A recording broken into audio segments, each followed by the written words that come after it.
মুসলমান পাহাড় থেকে অগ্নিগিরি বের হচ্ছে, মদিনার দিকে আসতেছে পাহাড়ের অগ্নিগিরি। হযরত ওমর ইবনুল খাত্তাবের কাছে আইসা মদিনার লোকজন এসে বলতেছে, ওমর আগুন নিবান, আগুন নিবান। ওমর ইবনুল খাত্তাব খলিফাতুল মুসলিমিন, আমিরুল মুমিনিন, লিডার, ওনার কাছে দাবি করতে আসছে আগুন নিবান। নেতা হয় জনগণের সেবক, বাংলাদেশের নেতা হইল জনগণের শোষক। ঠিক না ঠিক? নেতা হয় সেবক। হযরত ওমর ইবনুল খাত্তাব কো তাই নাকি? বলে হ্যাঁ, আগুন আসতেছে মদিনার দিকে, তাড়াতাড়ি নিবান। হযরত ওমর ইবনুল খাত্তাব তার উপদেষ্টাকে ডাক দিলেন, তামিম দারি। ডাক দিয়ে বললেন যে আগুন নিবে আসো তো, আগুন নিবে আসো। হযরতে তামিম দারি গেছেন আগুন নিবাইবার জন্য। সেখানে যাইয়া তার হাতে একটা রুমাল ছিল, রুমালটারে ভালো করে বসছে, বইটা যায় আগুনের মধ্যে এইভাবে বাড়ি দেখো, যা যা যা, পাহাড়ের ভিতরে থাকবে, মদিনার দিকে আইতেছ কেন, যা যা। রুমালের বাড়ি খায় আগুন যে গেছে আজকে 1400 বছর। এই সুবহানাল্লাহ কইছেন না? কাটা হাত উঠান। কার জন্য বানাইছে? কথা আস্তে ক।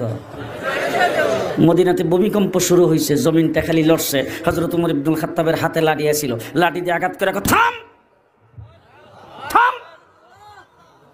যেই থামছে হযরত ওমর ইবনুল খাত্তাব মাটির দিকে ছায়া কাফলে করে, এই লড়লে করে। আমি কি তোর উপরে ইনসাফ কায়েম করি নাই? আমি কি বেইনসাফ করছি? তুই মাটি, তোর উপরে জুলুম করব কি? আমার রাজত্বের ভিতরে এই দুনিয়াতে কাহারও কোনো মানুষের সাথে আমি জুলুম করি নাই। মিশরের গভর্নর আমর ইবনুল আস রাদিয়াল্লাহু তাআলা আনহু সমাজের লোকজনকে ডাকছে, ডাইকে একত্রিত করে জিজ্ঞেস করেছেন, পানি কি শুধু এখন শুকাইছে না আগেও শুকাইতো? বলে হ্যাঁ, প্রায় সময় পানি শুকাইতো। বলে অতীতে পানি শুকাইলে তোমরা কি করতা? বলে আমরা একজন সুন্দরী যুবতী মহিলাকে ভালো করে সাজগুজ করাইয়া, মেকআপ টেকআপ করাইয়া নদীর তলার মধ্যে নিয়ে বুলি দিতাম। হযরত আমর ইবনুল আস ডাক দিয়ে এখন নাউজুবিল্লাহি মিন জালিক, একটা মহিলা, সুন্দরী যুবতী মহিলা মারা তো দূরের কথা, একটা পিঁপড়া মাইরেও যদি পানি আসে, আমি এই কাজ করতে রাজি না। যাও। সবাই চলে গেছেন। হযরতে মুসলিম রাষ্ট্রের গভর্নর, মিশরের গভর্নর চিঠি লিখছেন হযরত ওমর ইবনুল খাত্তাবের কাছে, কেন্দ্রীয় সরকার। চিঠির মধ্যে প্রথম কথা লিখছেন, আমিরুল মুমিনিন খলিফাতুল মুসলিমিন, এলাকার লোকজনকে আহ্বান করেছিলাম, তারা আমাকে এই বলছে, আমি তাদের সঙ্গে এই জবাব দিয়েছি, এখন আপনার অপেক্ষায় আছি। হযরত ওমর ইবনুল খাত্তাব চিঠি লিখছে দুইটা। কয়টা? একটা চিঠি লিখছে ওমর ইবনুল খাত্তাবের প্রতিনিধি মুসলিম রাষ্ট্রের গভর্নরের কাছে, আর একটা চিঠি লিখছে নদীর কাছে।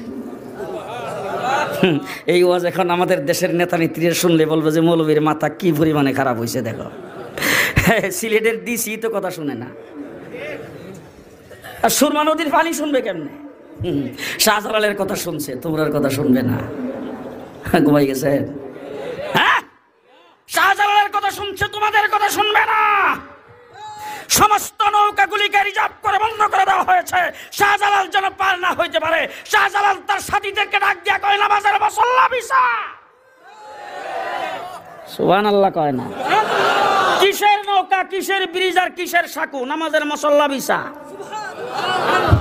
আপনারা ওই সিলেটের মানুষ।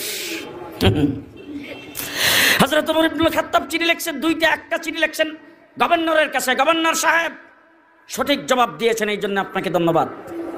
সাতের চিঠিটা নদীর কাছে রাখলাম, চিঠি পাওয়া মাত্র নদীর তলার মধ্যে চিঠিটা রাখবেন। নদীর কাছে কি লিখছে জানেন? নদীর কাছে চিঠি লিখছে, তুমি যদি নিজে নিজে জারি হয়ে থাকো তাইলে তোমার মতো ফানি আমার রাষ্ট্রে দরকার নেই, আর যদি তুমি আল্লাহর হুকুমে জারি হয়ে থাকো তাইলে জেনে রাখো, আল্লাহর উপর ভরসা করে বলছি, আমার চিঠি পাওয়া মাত্র যেন তোমার উপর, তোমার মধ্যে পানি আসে। এই দুই কথা লিখে দিচ্ছেন। বাস ওই চিঠি নিয়ে গভর্নর সাহেব সন্ধ্যা সময় রাখছেন নদীর তলায়। সকালবেলা যায় দেখে পানি উঠছে 16 হাত।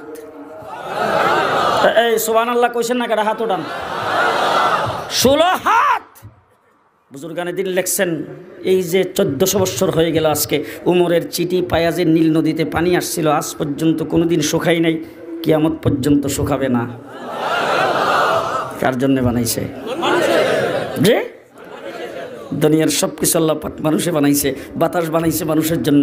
ওমর ইবনুল খাত্তাব খুতবা দেওয়ার জন্য মিম্বরে উঠছেন। মিম্বর থেকে খুতবা দেওয়ার মধ্যখান দিয়া হঠাৎ করে ডাক দিয়া কয়, ইয়া সারিয়াল কওম আল জিবাল আল জিবাল আল জিবাল। হে সারিয়া বাহিনী, পাহাড়ের দিকে লক্ষ্য করো, পাহাড় ছেড়ো না। অর্থাৎ ওই দিক থেকে শত্রু বাহিনী আসতেছে তোমাদেরকে আক্রমণ করার জন্য, খেয়াল করো ওইদিকে। তখনকার মুসল্লিরাও ছিল খুব ডাট, বুঝেননি কারবার। এখন তো স্বঘোষিত আমির সম্পর্কে কথা বললে বলে ওয়াজিবুল কতল, স্বঘোষিত আমির সম্পর্কে কথা বললে ফতোয়া দেয় ওয়াজিবুল কতল। আর আমিরুল মুমিনিন খলিফাতুল মুসলিমিন হযরত ওমর হলেন আমির। মসজিদের মিম্বরে খুতবা দেওয়ার জন্য উঠছে, নতুন দুইটা চাদর, একটা গায়ে আর একটা পরনে। সাধারণ একজন মুসল্লি মধ্যখান থেকে দাঁড়ায় কেউ আমিরুল মুমিনিন খলিফাতুল মুসলিমিন, মিম্বর থেকে নামেন, কথা আছে। সুবহানাল্লাহ। হ্যাঁ, আর আমাদের ঢাকা শহরের এক মসজিদে একজন লিডার যায় বক্তব্য, লিডার মানে আঞ্চলিক লিডার, আঞ্চলিক লিডার বুঝেন নাই বোধ হয়, 300 একজন আর কি। একজন লিডার যায় মসজিদের মেম্বরের কাছে দাঁড়ায় বক্তব্য দিতেছে, একজন মুসল্লি উঠে দাঁড়ায় বলছেন, স্যার আপনি যা বলতেছেন আমাদের এই মসজিদ কমপ্লেক্সটা পরিচালনার জন্য একটা সংবিধান আছে, একটা নীতিমালা আছে, যেই কইছে চক্রাঙ্গে কয়ে ওরে ধর। আমি হইলাম এলাকার জনপ্রতিনিধি, আমার সামনে আবার নীতিমালা কিরে, এখন আপনারা গুমো ধরবো, বুঝছি উচিত কথা বললেই গুমো ধরে, কথা বুঝেন নাই আবার। সাধারণ মুসল্লি দাঁড়ায় বলে, উমর ইবনুল খাত্তাব মিম্বর থেকে নামো, কথা আছে। হযরত ওমর মিম্বর থেকে নাইমা জিজ্ঞেস করেছেন, কি কথা বলো দেখি। বলে, তোমার গায়ে 2টা চাদর নতুন কেন? কারণ রিলিফের চাদরের বিতরণ কথা হয়েছে, প্রত্যেককে একটা করে দেওয়া হয়েছে, আমাদের প্রত্যেকের গায়ে নতুন চাদর একটা, তুমি আমিরুল মুমিনিন বইলে তোমার গায়ে 2টা, ঘটনা কি? কাঙ্গালি বোঝ, মৃত্যুবার্ষিকীতে ঢাকা শহরে কাঙ্গালি বোঝ হয়, সেই গুছলেও মারামারি হয়। ঘুমাইছেন ঘুমাইছেন? হ্যাঁ, হযরত ওমর ইবনুল খাত্তাব কয়ে জবাবটা আমার ছেলে দিবে। ছেলে আব্দুল্লাহ দাঁড়ায় বলে, আমার দিকে তাকায় দেখেন নতুন চাদর আমার গায়ে আছে কিনা। বলে, না নাই। বলে, তাইলে সবাই যদি একটা করে পায়, আমিও তো আইডি কার্ড তো আমারও আছে, আমিও তো এই দেশের নাগরিক, আমিও তো একটা পাও না। বলে, পাও না। এখন আমার বাবা যখন জুমার নামাজ পড়াবেন, আমিরুল মুমিনিন খলিফাতুল মুসলিমিন আপনাদের সকলের সামনে খুতবা দিবেন, বাবা যখন মসজিদে রওনা হয়েছে তখন দেখি বাবার যে চাদরটা, এই চাদরটা পইরা খুতবা দেওয়ার মতো না, এটা সিরাও আবার মহিলাও। এই জন্য আমি দেখলাম আমার পুরান চাদরগুলি ভালো আছে, এটা দিয়ে আমি জুমার নামাজ পড়তে পারবো, এই জন্য আমি আমার পুরান চাদর পরে আসছি। আর আমার যে নতুন চাদরটা সেটা আমার বাবাকে দিয়ে দিছি। সাধারণ মুসল্লি দ্বারা এবার খুতবা দেন, খুব ভালো করে বুঝেন। শেষ সর্বশেষটা বলতেছি, হযরতে ঈসা